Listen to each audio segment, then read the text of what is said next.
क्या कहेंगे तो भाई, जिस तरह से पूरा विपक्ष पूरे चुनाव में लगातार जो भी चुनाव संपन्न हुआ लोकसभा चुनाव में अंबानी जी और अडानी जी को टारगेट करते रहे कि अंबानी जी को लिए मोदी जी कर रहे हैं, वो कर रहे हैं, और ये भी कहते रहे कि दो देश बेच रहे हैं तो खरीद रहे हैं, लगातार टारगेट करते रहे थे।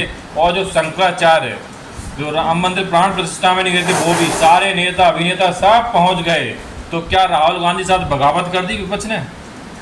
जर्नलिस्ट महोदय, आपके तमाम साथियों के चैनल को अभिनंदन करना चाहूँगा और बताना चाहूँगा कि आज राजनीति के क्षेत्र में जितने भी लीडर्स हैं, इनकी कोई धर्म नहीं है, कोई जात नहीं है, इनको सिर्फ और सिर्फ पैसा दिखता है, चंदा दिखता है, धंधा दिखता है। जहाँ से इनको फ़ायदा दिखता है वहाँ पे ये नतमस्तक हो जाते हैं, अपने कपड़ा भी उतारने के लिए तैयार दिखेंगे।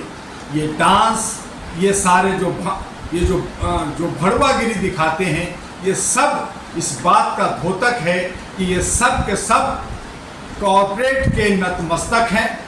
आज जिस हिसाब से अनंत अंबानी का शादी होता है, उससे पहले जनता से पैसा लिया जाता है, उनके मोबाइल रिचार्ज में सगुन लिया जाता है। वहाँ पे नेता और साधु और मुल्ला सभी वहाँ जाते हैं, डांस करते हैं, वहाँ पे गिफ्ट दिया जाता है, उनको रिटर्न गिफ्ट दिया जाता है। मैं आप लोग के चैनल से पूछना चाहता हूँ कि जनता से जो ये गिफ्ट लिया, जो इन्होंने रिचार्ज में करोड़ों और रुपया लूटा, क्या जनता को रिटर्न गिफ्ट दिया? क्या ये एक महीने का जनता को रिचार्ज फ्री में कर दिया? तो ये सब हाथी के दांत दिखाने के कुछ और खाने के कुछ होते हैं। ये सब देश को लूटने वाले ये व्यापारी हो गए हैं। और यही वजह है कि देश के अंदर, हमारे गरीब देश के अंदर, हमारा पिछड़ा देश के अंदर, हमारे के यहाँ बेरोजगारी चरम सीमा पे है, हमारे के यहाँ महंगाई चरम सीमा पे है, असुरक्षा हमारे चरम सीमा पे है। वहाँ पे लाखों लोग करोड़पति और अरबपति हैं, जबकि विदेशों में इतनी संख्या नहीं है। तो यही है कि आज असमान क्या माना जाए, जिस तरह से पूरा विपक्ष पहुंच गया तो राहुल गांधी से बगावत कर दी क्या विपक्ष ने? विपक्ष लगातार अंबानी जी को टारगेट करता रहा। राहुल गांधी को चूंकि टारगेट मोदी जी ने किया था कि टेम्पो और गाड़ी में भर भर के अडानी और अंबानी दिया है, उसको वो पचाने में लगे रहे, नहीं गए। हालांकि उनको भी इनविटेशन जरूर मिला होगा, लेकिन बाकी जो आज विपक्ष कह रही है कि मैं इलेक्ट्रो बॉन्ड से जितना 8,000 करोड़ लिया, उससे ज्यादा विपक्ष वालों ने लिया, ममता ने लिया, स्टैलिन ने लिया, राहुल ने लिया, तेजस्वी ने लिया, सभी ने जो है इलेक्ट्रो बॉन्ड से पैसा लिया। तो ये सब पैसा अडानी अंबानी और कॉर्पोरेट की थी। ये कॉर्पोरेट की डांस जो राजाओं के वक्त का आज हमारे नौजुवक राजाओं को नहीं देखा होगा, उनके अत्याचार को नहीं देखा होगा, लेकिन आज वर्तमान स्थिति में, कलयुग में जो कॉर्पोरेट की डांस देख रहे हैं, जो नेताओं की डांस देख रहे हैं, ये कमोबेश हमारे शुरू से सनातन का जो युग था, जो वर्ण का युग था, तब से चल रहा है। और आज क्या माना है, विपक्ष के नेता क्या करने गए थे वहाँ पे, क्या लेने गए थे? विपक्ष चंदा लेने गए थे? विपक्ष अपने आका को खुश करने गए थे। वहाँ पे जो है उनको गिफ्ट देने गए थे लाखों करोड़ों का, उनको रिटर्न गिफ्ट मिल रहा था। रिटर्न गिफ्ट मिलेगा, रिटर्न गिफ्ट जो है इलेक्ट्रो बॉन्ड में मिलेगा, चंदा में मिलेगा, धंधा होगा, तभी तो पार्टी चलेगी, तभी तो लड़ेंगे। ये सारे नेता जब खुद अपना नॉमिनेशन कराते हैं तो 50,000 40,000 से ज़्यादा अपना अकाउंट में कहते हैं मेरे पास पैसा ही नहीं है।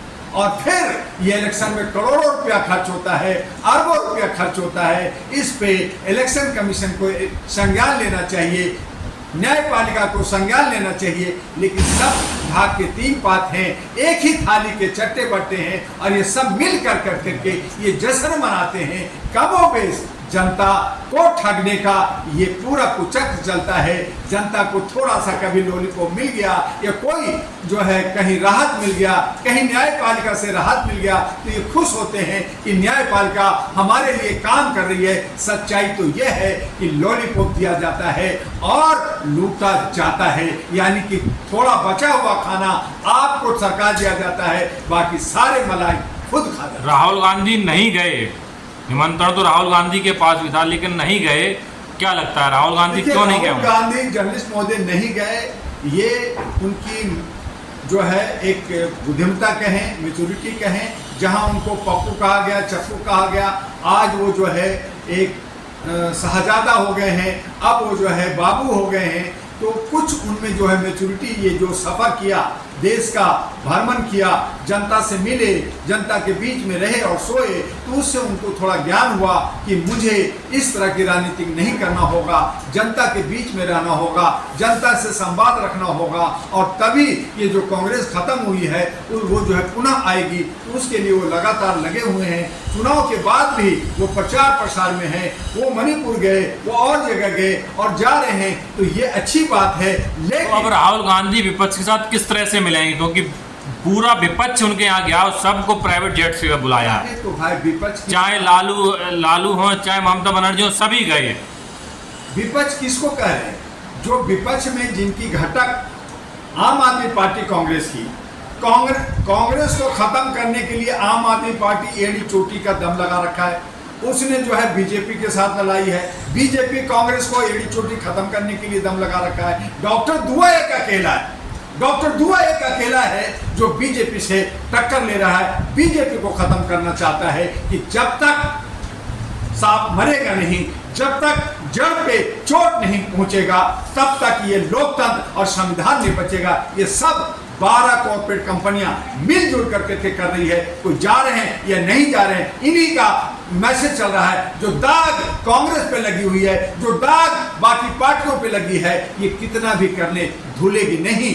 हाँ, आज राहुल गांधी अगर नहीं गए हैं तो उन्होंने अपनी लगभग 5,000 करोड़ रुपए खर्च हुए हैं, जो अंबानी की नेट वर्थ है उसमें 0.5%। तो आप मीडिया से मेरी सवाल है कि ये 5,000 करोड़ रुपया जो शादी में खर्च हुआ, क्या उनका इनकम का है, क्या उनका सैलरी का है, या जनता का ये जो है मोबाइल रिचार्ज में और क्या बड़ी बड़ी इंडस्ट्री रिलायंस की इन्होंने लूट करके उसको खर्च कर रहे हैं। और तमाम लोग जो नेता जा रहे हैं जेट प्लेन में वगैरह, ये सब कहां से निकालेंगे?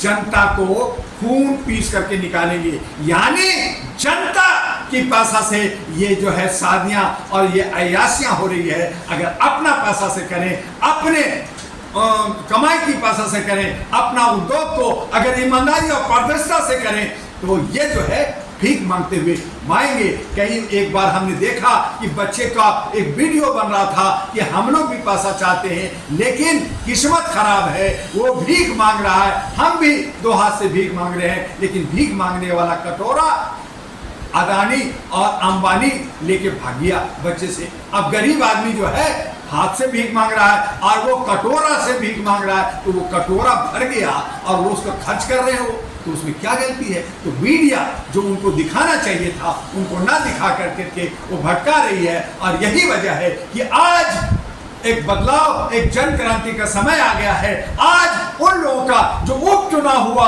आज हमारे कई राज्यों में, और वहां ये बता दिया जहां जहां बीजेपी को जीतना था, उनको अयोध्या हारे, बद्रीनाथ हारे, और जो है आप हरिद्वार हारे, आप जो है एक तरह से मथुरा भी हार गए। चूंकि मथुरा का हेमा मालिनी मुसलमान है, तो आप हिंदू की बात कर रहे थे, आप हिंदू राष्ट्र की बात कर रहे थे, आप चारों धाम हार रहे हो और कह रहे हो कि मैं हिंदू राष्ट्र लाऊंगा, मैं हिंदू का सारा भगवान दूंगा, मैं उसकी प्राण प्रतिष्ठा करूंगा। तो ये वो कुछ नहीं हो रहा। और दूसरा विपक्ष भी उसी पैटर्न पे चल रहा है। और इसीलिए अब मानवता, इंसानियत, ह्यूमैनिटी को लाना होगा, हमें पढ़े लिखे लोगों को लाना होगा। एक जात, एक धर्म, एक भाषा की परिभाषित करते हुए दीन इलाही जो अकबर ने चलाया था, उस पैटर्न पे हमें देश को बचाना होगा। हम भारतीय हैं, हमारा एक जात होगा, हमारा एक भाषा होगा, होगा जिससे हम अपने देश को एक दूसरे से जोड़ सकते हैं। और उसके लिए डॉक्टर दुआ ने अहरा नेशनल पार्टी एनपी को लेके आ रहा है, सभी राज्यों के विधानसभा असेंबली में अपने उम्मीदवार उतारेगा। हम जर्नलिस्ट लोगों को, यूथ लोगों को, महिलाओं को हम ज्यादा इंपॉर्टेंस दे रहे हैं कि कम पैसे में आप जनता का दिल कैसे जीतोगे, आप कैसे विधानसभा में और लोकसभा में पहुंचोगे, उसकी रास्ता डॉक्टर दुआ देने जा रहे हैं।